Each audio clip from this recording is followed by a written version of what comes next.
ನಾವು 60 marks lottery ಕ್ವಶನ್ಸ್ಗಳ ವಿಡಿಯೋಗಳನ್ನು ನೋಡ್ತಾ ಇದ್ದೀವಿ. ಇದು ಬಂದ್ಬಿಟ್ಟು ಸೆಕೆಂಡ್ ಪಾರ್ಟಲ್ಲಿ ಇರ್ತಕ್ಕಂಥ ವಿಡಿಯೋ. ಫಸ್ಟ್ ಪಾರ್ಟ್ ವಿಡಿಯೋವನ್ನು ಆಲ್ರೆಡಿ ಹಾಕಿದ್ದೀವಿ, ಅದನ್ನು ನೋಡಿ.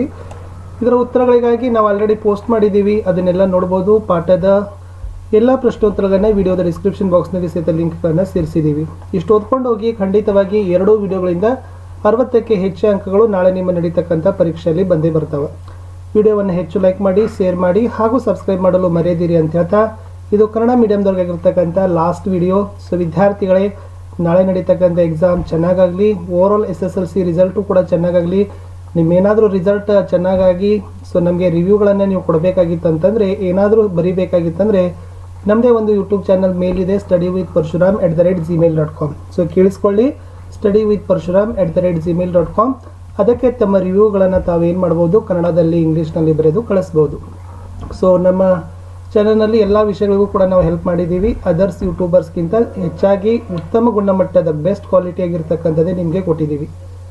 ಸೊ ಹೇಳ್ತಾ, ಸೊ ನಾಳೆ ನಡೀತಕ್ಕಂಥ ಎಕ್ಸಾಮ್ಗೆ ಅಡ್ವಾನ್ಸ್ ಆಲ್ ದ ಬೆಸ್ಟ್ ಹೇಳ್ತಾ, ನಿಮ್ಮ ರಿಸಲ್ಟು ಕೂಡ ದೇವರು ಚೆನ್ನಾಗಿ ಮಾಡಲಿ ಅಂತ ವಿಶೇಷವನ್ನು ಹೇಳ್ತಾ, ಸೊ ಈ ವಿಡಿಯೋದಲ್ಲಿರ್ತಕ್ಕಂಥ ಕ್ವಶನ್ ಪೇಪರ್ಗಳನ್ನು ಸ್ಟಾರ್ಟ್ ಮಾಡುವ. ಸೊ ಬಹು ಆಯ್ಕೆ ಪ್ರಶ್ನೆಗಳಲ್ಲಿ ಸತ್ಯಶೋಧಕ ಸಮಾಜ, ಬಾಬಾ ಸಾಹೇಬ್ ಅಂಬೇಡ್ಕರ್, ಲಾಲಾ ಲಜಪತ್ ರಾಯ್ ಡ್ಯಾಶ್ ಅಂತ ಇದೆ. ಯಾರು ಪ್ರಭಾವ ಬೀರಿದ್ರು ಅದು ಇದೆ ಜೋಡಿ. ಮಂದಗಾಮಿಗಳು ಬ್ರಿಟಿಷರ ಬಗೆಗಿನ ಮೃದು ಧೋರಣೆಯಿಂದ ಕಾಂಗ್ರೆಸ್ಸಿಗರಲ್ಲೇ ಅಸಂತುಷ್ಟರಾಗಿದ್ದ ತೀವ್ರವಾದಿಗಳು ಡ್ಯಾಶ್ ಅಂತ ಕರೀತಾರೆ. ಇಂದಿರಾ ಗಾಂಧಿ ಪ್ರಧಾನಮಂತ್ರಿ ಆದರೆ ಪ್ರತಿಭಾ ಸಿಂಗ್ ಪಾಟೀಲ್ ಅವರು ರಾಷ್ಟ್ರಪತಿ. ಸೊ ಇವಾಗ ದ್ರೌಪದಿ ಮುರ್ಮು ಅವರಿದ್ದಾರೆ, ನೆನಪಿಟ್ಕೊಡ್ರಿ. ನಮ್ಮ ಸಂವಿಧಾನದ ಡ್ಯಾಶ್ ವಿಧಿ 14 ವರ್ಷಕ್ಕೂ ಕಿರಿಯ ವಯಸ್ಸಿನ ಮಕ್ಕಳನ್ನು ದುಡಿಮೆಗೆ ನೇಮಿಸೋದು ಶಿಕ್ಷಾರ್ಹ ಅಪರಾಧ ಅಂತ ಘೋಷಿಸಿದೆ. ಯಾವ ವಿಧಿ ಕೇಳಿದ್ದಾರೆ. ಹಿಂಸಾತ್ಮಕ ಮತ್ತು ನಾಶಾತ್ಮಕ ಸ್ವರೂಪದ ಜನಮಂದಿ ವರ್ತನೆಯನ್ನು ಏನಂತ ಕರೀತಾರೆ. ದೊಂಬಿ. ಎಸ್. ಅರಾವಳಿ ಸರಣಿಯ ಎತ್ತರದ ಪರ್ವತ ಯಾವುದು ನೋಡ್ಕೊಡ್ರಿ. ದೇಶದಲ್ಲಿ ಪ್ರಥಮ ಉಕ್ಕಿನ ಕೈಗಾರಿಕೆ 1870ರಲ್ಲಿ ಪಶ್ಚಿಮ ಬಂಗಾಳದ ಡ್ಯಾಶ್ ಎಂಬಲ್ಲಿ ಬೆಂಗಾಲ್ ಐರನ್ ಕಂಪನಿ ಲಿಮಿಟೆಡ್ ಸಂಸ್ಥೆಯಿಂದ ಸ್ಥಾಪಿತಗೊಂಡಿತು. ಬ್ಯಾಂಕುಗಳ ಉದ್ಯಮದಲ್ಲಿ ಇತ್ತೀಚಿನ ಬೆಳವಣಿಗೆ ಎಂದರೆ ಅಂಚೆ ಕಚೇರಿ ಬ್ಯಾಂಕ್ ಅನ್ನೋದು ಇಂಪಾರ್ಟೆಂಟ್. ಇವೆಲ್ಲ 1 ಮಾರ್ಕ್ ಇಂಪಾರ್ಟೆಂಟ್ ಕ್ವಶನ್ಸ್ಗಳಿದ್ದಾವೆ. ಈ ಕ್ವಶನ್ಸ್ಗಳು ಸಹಿತ ನಿಮ್ಮ ನಾಳೆ ನಡೀತಕ್ಕಂಥ ಎಕ್ಸಾಮ್ನಲ್ಲಿ ಬರ್ತಕ್ಕಂಥ ಚಾನ್ಸಸ್ ತುಂಬಾ ಇದ್ದಾವೆ. ಇವಿರೋದು 2 ಅಂಕದ ಮೋಸ್ಟ್ ಇಂಪಾರ್ಟೆಂಟ್ ಆಗಿರ್ತಕ್ಕಂಥ ಪ್ರಶ್ನೆಗಳು. ಓಕೆನಾ. 1 ಅಂಕ ಆಯಿತು, 2 ಅಂಕ ಆಯಿತು. ಇನ್ನು 3 ಅಂಕದ ಪ್ರಶ್ನೆಗಳನ್ನು ನೋಡ್ಕೊಡ್ರಿ. ಜೊತೆಗೆ 4 ಅಂಕದ ಪ್ರಶ್ನೆಗಳನ್ನು ಸಹಿತನೂ ಕೂಡ ನೋಡ್ತಾ ಇದ್ದೀರಿ. ಸೊ ಖಂಡಿತವಾಗಿ ಆಲ್ರೆಡಿ ನಿಮಗೆ ಬರ್ತವೆ, ಬಟ್ ಯಾವುದು ಓದಿಲ್ಲಲ್ಲ ಅದನ್ನೇ ಚೆನ್ನಾಗಿ ಪ್ರಿಪ್ರೇಷನ್ ಮಾಡ್ಕೊಂಡು ಹೋಗಿ. ಗೊಂದಲಕ್ಕೆ ಎಡೆ ಮಾಡ್ಕೊಳಕ್ಕೆ ಹೋಗಬೇಡಿ, ಕನ್ಫ್ಯೂಷನ್ ಮಾಡ್ಕೊಳ್ಳಿಕ್ಕೆ ಹೋಗಬೇಡಿ. Don't confusion. ಓಕೆ. ನೀವು ಇನ್ನೂ ಯಾವುದು ಓದಬೇಕಾಗಿಲ್ಲ ಈ ಕ್ವಶನ್ಸ್ಗಳಲ್ಲಿ, ಅಷ್ಟನ್ನು ಮಾತ್ರ ಸ್ವಲ್ಪ ಚೆನ್ನಾಗಿ ಓದ್ಕೊಂಡು ಹೋಗಿ. ಸೊ ಬಾಕಿ ಅದನ್ನು ಸ್ಟ್ರೆಸ್ ಮಾಡ್ತಕ್ಕಂಥ ಅವಶ್ಯಕತೆ ಇಲ್ಲ. ಜನರಲ್ ವಾಲಾಬಾಗ್ ಹತ್ಯಾಕಾಂಡ, ಭೂಕಂಪದ ಪರಿಣಾಮ, BR ಅಂಬೇಡ್ಕರ್ ಅವರ ಸಾಧನೆ, ಕೃಷಿಯ ಪ್ರಾಮುಖ್ಯತೆ, ಭಾರತದ ನಕ್ಸೆಯಲ್ಲಿ ಇವುಗಳನ್ನು ಗುರುತಿಸೋದು. ನೆಕ್ಸ್ಟ್ ಮತ್ತೆ ಇದಾವೆ ಕ್ವಶನ್ಸ್ಗಳು. ಪೋರ್ಚುಗೀಸರ ಆಡಳಿತದ ಕೇಂದ್ರ, ಸಹಾಯಕ ಸೈನ್ಯ ಪದ್ಧತಿ ಜಾರಿಗೆ ತಂದವ, ದ್ವಿಪ್ರಭುತ್ವ ಪದ್ಧತಿ ಜಾರಿಗೆ ತಂದವ, ರೆಗ್ಯುಲೇಟಿಂಗ್ ಕಾಯ್ದೆ ಜಾರಿಗೆ ಬಂದ ವರ್ಷ, PBRDಯ ವಿಸ್ತೃತ ರೂಪ, ಭಾರತದ ಆರ್ಥಿಕ ಯೋಜನೆ ಪಿತಾಮಹ, ಎಸ್. ವಿಶ್ವಸಂಸ್ಥೆಯ ಈಗಿನ ಮಹಾಕಾರ್ಯದರ್ಶಿಯ ಹೆಸರು, ಬಾಲ್ಯ ವಿವಾಹ ನಿಷೇಧ ಕಾಯ್ದೆ ಜಾರಿಗೆ ಬಂದ ವರ್ಷ. ಸೊ 1 ಅಂಕದ ಮೋಸ್ಟ್ ಇಂಪಾರ್ಟೆಂಟ್ ಆಗಿರ್ತಕ್ಕಂಥ ಕ್ವಶನ್ಸ್ ಇದ್ದಾವೆ, ಇವುಗಳನ್ನು ಸಹಿತ ನೋಡ್ಕೊಡ್ರಿ. ಶುದ್ಧಿ ಚಳವಳಿ, ಸಾಮಾಜಿಕ ಅಸಮಾನತೆ, ಸಾರ್ಕ್, ವಿಶ್ವಸಂಸ್ಥೆಯ ಅಂಗಸಂಸ್ಥೆಗಳು, ಹಿಟ್ಲರ್ ಸ್ಥಾಪಿಸಿದ ರಾಜಕೀಯ ಪಕ್ಷ, ಬೇಡಿಕೆ ಅಥವಾ ಡಿಮ್ಯಾಂಡ್ ಠೇವಣಿ ಅಂದರೆ ಏನು, ಭಾರತದಲ್ಲಿ ಗ್ರಾಹಕ ಸಂರಕ್ಷಣಾ ಕಾಯ್ದೆ ಜಾರಿಗೆಯಾದ ವರ್ಷ. ಇನ್ನು ಎಸ್ 2 ಅಂಕದ ಪ್ರಶ್ನೆಗಳು. ಆಂಗ್ಲೋ ಸಿಖ್ ಯುದ್ಧ, ಗೋವಾವನ್ನು ಪೋರ್ಚುಗೀಸರಿಂದ ವಶಪಡಿಸಿಕೊಂಡ ಬಗೆ, ಬಾಲ್ಯ ವಿವಾಹಕ್ಕೆ ಕಾರಣಗಳು, ಮಕ್ಕಳ ಸಾಗಾಣಿಕೆಯಿಂದಾದ ಪರಿಣಾಮಗಳು. ಓಕೆ.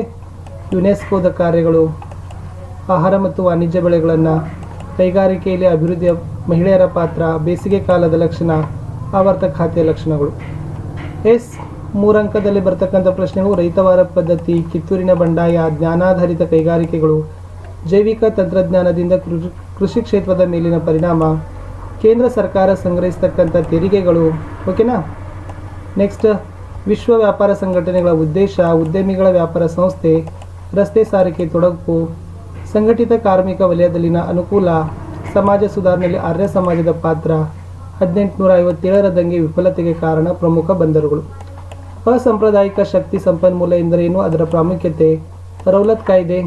ಓಕೆ.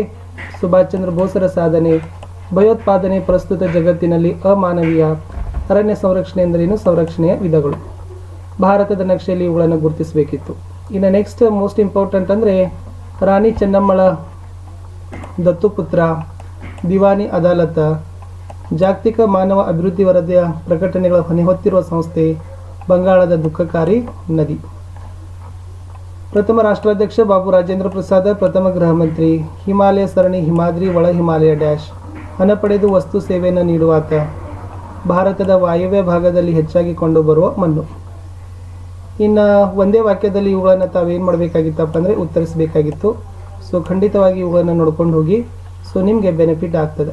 ಇನ್ನು 2 ಅಂಕದ ಪ್ರಶ್ನೆಗಳು ಕೂಡ ಇಲ್ಲಿದ್ದಾವೆ. ಸೊ ಇದು ಕೂಡ ಮೋಸ್ಟ್ ಇಂಪಾರ್ಟೆಂಟ್ ಆಗಿರ್ತಕ್ಕಂಥ ಕ್ವಶನ್ಸ್ಗಳೇ. ಇನ್ನು 3 ಮತ್ತು 4 ಅಂಕದ ಪ್ರಶ್ನೆಗಳು ಸಹಿತ ನೋಡ್ರಿ. ಬ್ರಿಟಿಷರು ಶಿಕ್ಷಣ ಕ್ಷೇತ್ರದಲ್ಲಿನ ಸುಧಾರಣೆ, ಬ್ರಹ್ಮ ಸಮಾಜದ ಬೋಧನೆ, 1857ರ ದಂಗೆ ವಿಫಲತೆಗೆ ಕಾರಣ, ಕಬ್ಬಿನ ಮತ್ತು ಉಕ್ಕು ಕೈಗಾರಿಕೆಯ ಸ್ಥಾನೀಕರಣದ ಅಂಶಗಳು. ಓಕೆನಾ. ಸಾಮಾಜಿಕ ಸ್ತರ ವಿನ್ಯಾಸ ಅಂದ್ರೇನು, ಸ್ತರ ವಿನ್ಯಾಸದ ಲಕ್ಷಣಗಳು, ಕೈಗಾರಿಕೆ ಅಂದ್ರೇನು, ಕೈಗಾರಿಕೆ ಸ್ಥಾನೀಕರಣದ ಅಂಶಗಳು, ಗ್ರಾಮೀಣ ಅಭಿವೃದ್ಧಿಯಲ್ಲಿ ಸ್ವಸಹಾಯ ಸಂಘಗಳ ಪಾತ್ರ, ಆವೃತ್ತ ಮಾರುತಗಳಂದ್ರೇನು, ಅದರ ಮುನ್ನೆಚ್ಚರಿಕಾ ಕ್ರಮಗಳು, ಬ್ಯಾಂಕ್ ಖಾತೆ ತೆರೆಯುವುದರಿಂದಾಗ ಅನುಕೂಲಗಳು, ಅಸಹಕಾರ ಚಳವಳಿಯ ಕಾರ್ಯಕ್ರಮಗಳು, ಸ್ವಾತಂತ್ರ್ಯ ಚಳವಳಿಯಲ್ಲಿ ಬಾಲ್ ಗಂಗಾಧರ ತಿಲಕರ ಪಾತ್ರ, ವಿಶ್ವಸಂಸ್ಥೆ ಸ್ಥಾಪನೆಯ ಉದ್ದೇಶ, ವಿಶ್ವಸಂಸ್ಥೆಯ ಉದ್ದೇಶಗಳು, ಲಾಭಕೋರತನ ಅಂದರೆ ಏನು ವಿವರಿಸಿರಿ, ಭಾರತದ ನಕ್ಷೆ ಬರೆದು ಈ ಕೆಳಗಿನ ಸ್ಥಳಗಳನ್ನು ಗುರುತಿಸಿರಿ ಅಂತ ಕೊಟ್ಟಿದ್ರು. ಸೊ ಇಷ್ಟು ವಿದ್ಯಾರ್ಥಿಗಳಿಗೆ ನಾವು ಏನು ಮಾಡಿದ್ದೀವಿ ಅಂತಂದರೆ ಟೋಟಲಿ ನಿಮಗೆ ಒಂದು 6 ಕ್ವಶನ್ ಪೇಪರ್ಸ್ಗಳನ್ನು ಕೊಟ್ಟಿದ್ದೀವಿ. ಓಕೆನಾ. ಆ 6 ಕ್ವಶನ್ ಪೇಪರ್ ಮೊದಲಿನ 4 ಕ್ವಶನ್ ಪೇಪರ್ಗಳ ಕೀ ಆನ್ಸರ್ಗಳನ್ನ ಸಹಿತ ನಮ್ಮ ಯೂಟ್ಯೂಬ್ ಚಾನಲ್ನಲ್ಲಿ ಇದ್ದಾವೆ. ಆಲ್ಮೋಸ್ಟ್ ಆಲ್ ಇವುಗಳನ್ನು ಈ ಪೇಪರ್ಸ್ಗಳನ್ನ ಓದೋದ್ರಿಂದ ಅಬೌವ್ 90 ಸ್ಕೋರೇ ಆಗ್ತದೆ. ಓಕೆ. ಬಟ್ ನಾನು ನಿಮಗೆ ಏನು ಮಾಡ್ತಾ ಇದ್ದೀನಿ ಅಂತಂದರೆ ಎಸ್ ಇಲ್ಲಿ ಅಷ್ಟು ಕ್ವಶನ್ ಪೇಪರ್ಗಳನ್ನು ಹಾಕ್ತಿದ್ದೀವಿ, ಯಾರಿಗಾದರೂ ಪರ್ಚೇಸ್ ಮಾಡಲಿಕ್ಕೆ ಆಗೋದಿಲ್ಲ ಬುಕ್ಸ್ಗಳನ್ನು ಕೊಟ್ಟು. ಸೊ ದ್ಯಾಟ್ ಪರ್ಪಸ್ ನಮ್ಮ ಚಾನಲ್ನಲ್ಲಿ ನಾವೇನು ಮಾಡ್ತಾ ಇದ್ದೀವಿ ಅವುಗಳನ್ನು ನಿಮಗೆ ಫ್ರೀಯಾಗಿ ಅಪ್ಲೋಡ್ಗಳನ್ನು ಮಾಡ್ತಾ ಇದ್ದೀವಿ. ಸೊ ದ್ಯಾಟ್ ಪರ್ಪಸ್ ವಿದ್ಯಾರ್ಥಿಗಳೇ ಇದು ತುಂಬಾ ಇಂಪಾರ್ಟೆಂಟ್ ಆಗಿರ್ತಕ್ಕಂಥ ವಿಡಿಯೋ ಇತ್ತು. ಸೊ ಮತ್ತೆ ಸಿಗ್ತೀನಿ ನಾನು ನಿಮಗೆ PUCಗೆ ಸಂಬಂಧಪಟ್ಟಂತೆ ವಿಡಿಯೋಗಳಲ್ಲಿ. ನಿಮ್ಮ ಎಲ್ಲ ಎಕ್ಸಾಮ್ಗೆ ಆಲ್ ದ ಬೆಸ್ಟ್ ಅಂತ ಹೇಳಿದ್ದೀವಿ. ಸೊ ದಯಮಾಡಿ ನಿಮ್ಮ ರಿವ್ಯೂಗಳನ್ನು ನಮ್ಮ ಚಾನಲ್ ಬಗ್ಗೆ ನಿಮಗೆ ಏನಾದರೂ ಬರೀಬೇಕನ್ನಿಸಿದರೆ, ನಾಳೆ ನಿಮ್ಮ ರಿಸಲ್ಟ್ ಬಂತಂದರೆ ಸೊ ಖಂಡಿತವಾಗಿ studyWithParshuram@gmail.com. ಓಕೆ. studyWithParshuram@gmail.comಗೆ ಖಂಡಿತವಾಗಿ ನಿಮ್ಮ ರಿವ್ಯೂಗಳನ್ನು, ಅಭಿಪ್ರಾಯಗಳನ್ನು ಸೊ ನಮ್ಮ ಚಾನಲ್ ಬಗ್ಗೆ ಬರೆದು ಕಳಿಸಿದ್ದೆ ಆದರೆ ಸೊ ನೋಡೋಣ. ಬರೆದು ಕಳಿಸಿದವರ ಬಗ್ಗೆ ಆಮೇಲೆ ವಿಚಾರವನ್ನು ನಾವು ಏನು ಮಾಡ್ತಾರೆ ಹೇಳ್ತಾರೆ.